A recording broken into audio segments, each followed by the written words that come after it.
Hi hello नमस्कार सर्वांना, स्वागत आहे तुमचं माझ्या यूट्यूब चॅनलवर। तर चला, आज आपण भाकरीसोबत खाणारी मसूरची रसरशीत अशी भाजी।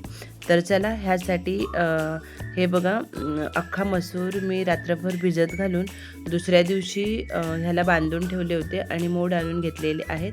असे हे मसूर आहेत आणि एक बटाटा सोलून कट करून घेतलेला आहे।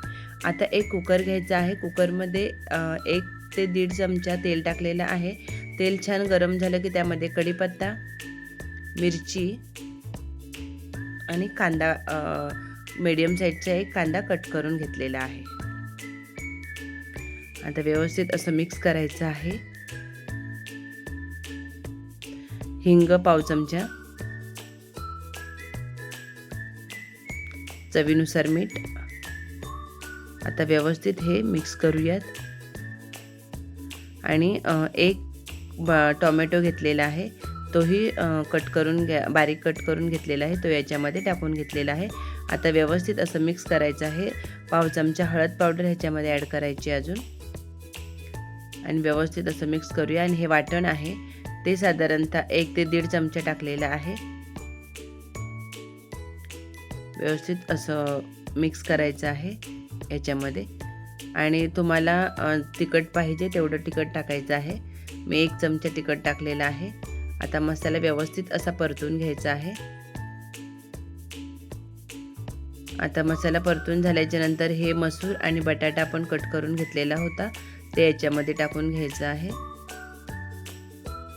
ही झटपट आणि रसरशीत अशी भाजी आहे। खूप छान चविष्ट लागते भाकरीबरोबर खायला।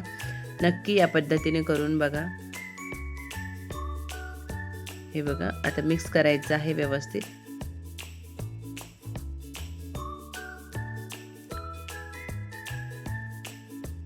आता आपल्याला पाणी जसं पातळ घट्ट पाहिजे, जितकी हवी आहे तितकं तुम्ही पाणी टाकायचं आहे यामध्ये।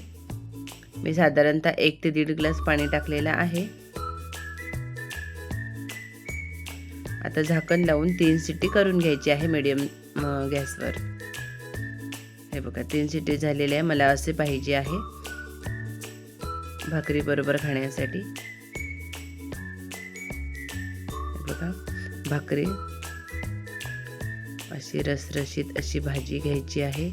त्यासोबत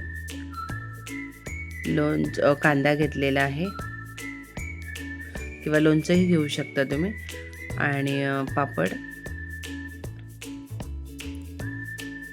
एखादी मिरची। खूप छान चवीला लागते।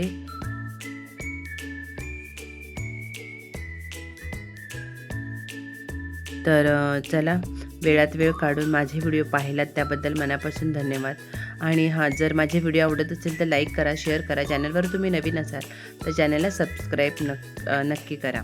उद्या भेटू आपण एखाद्या नवीन रेसिपीसोबत, नवीन व्हिडिओसोबत। तोवर धन्यवाद।